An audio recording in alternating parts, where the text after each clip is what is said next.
Project-based learning, or PBL, promotes principles of universal design for learning, or UDL, in introductory college statistics courses.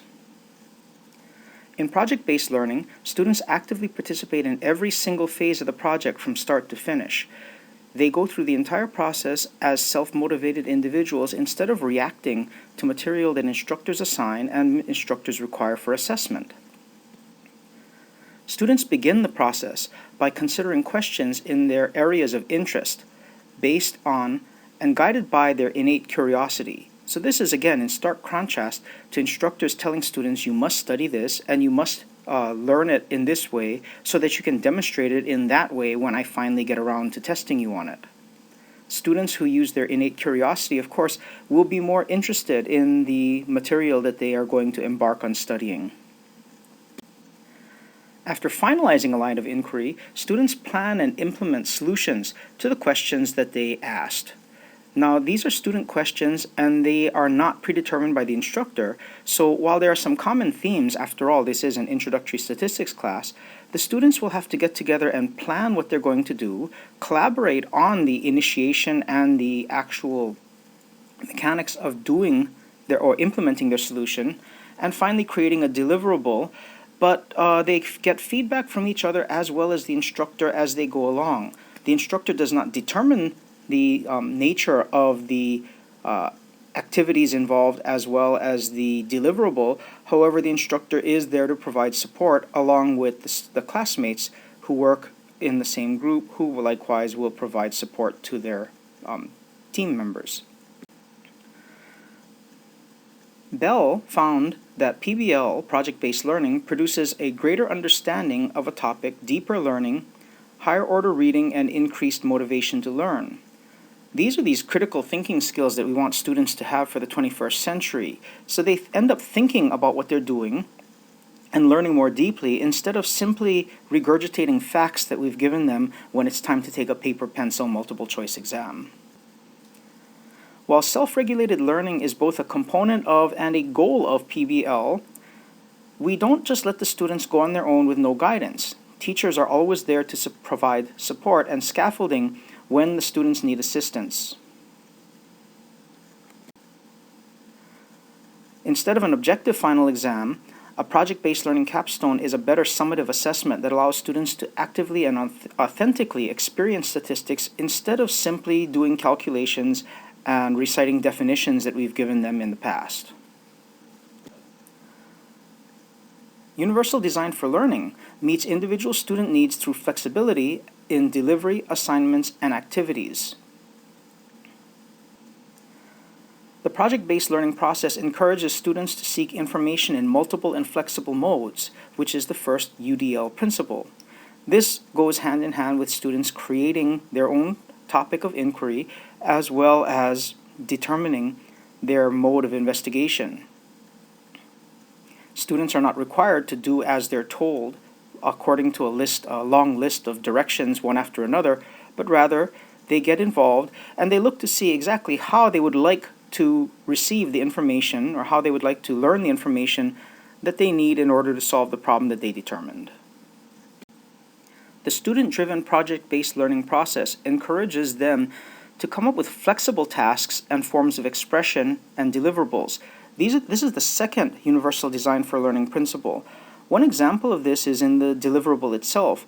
Instead of the standard paper, pencil, or printed Word document that is oftentimes required of a project, students might opt to using a Web 2.0 tool like digital storytelling, and this gives them the ability to play to their strengths as opposed to forcing them into a paradigm set up by the instructor. Once again, UDL focuses on flexibility and allowing students to showcase their own talents and skills in Web 2.0 tools while demonstrating mastery or proficiency in the course outcomes will stop the format of the deliverable itself from being a barrier to students earning credit for the learning that they've actually completed.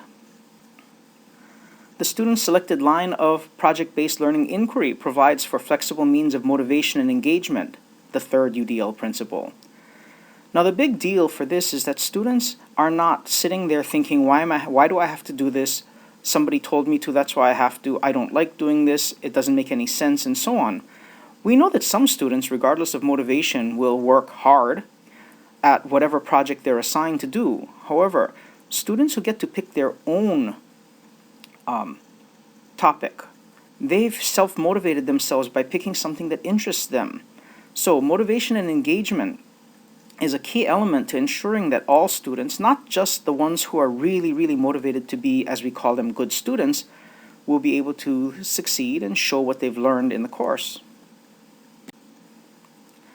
A project-based learning group term project in a statistics course covers the learning outcomes for the statistics course in a manner better suited to 21st century thinking and learning than an exam would. Okay? In part because students are able to collaborate on the project, and in part because they get to actually participate in things as opposed to simply sitting back, listening, and hopefully getting answers correct on a multiple choice exam.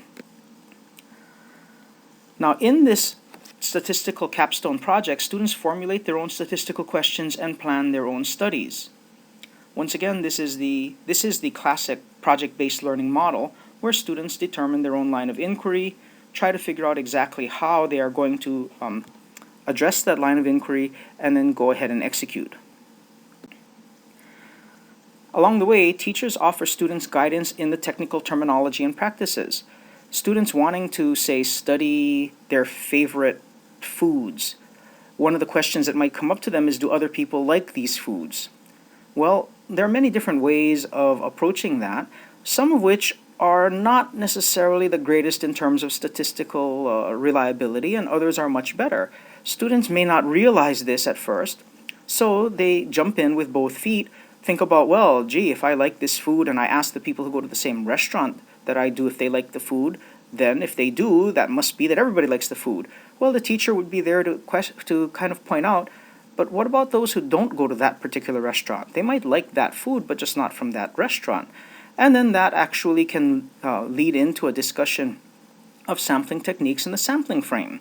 So teachers are there to guide students not only in the workings of their project, but also to kind of channel them into seeing the formal statistical terminology and practices that the students are intuitively doing, but that they should relate to the technical terminology and practices so that when they have to read other literature later on, or they're encountering other statistical studies that others do, that they are able to recognize what's going on and relate it to the experiences that they actually had.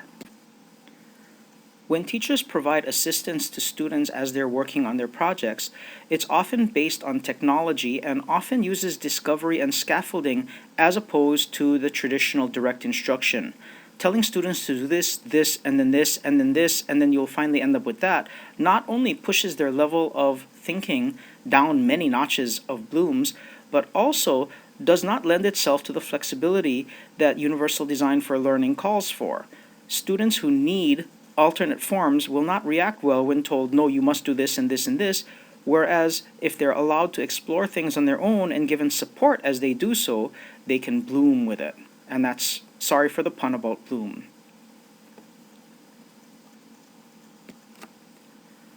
These are the references that I've used in various forms during this presentation. I hope you enjoyed the presentation.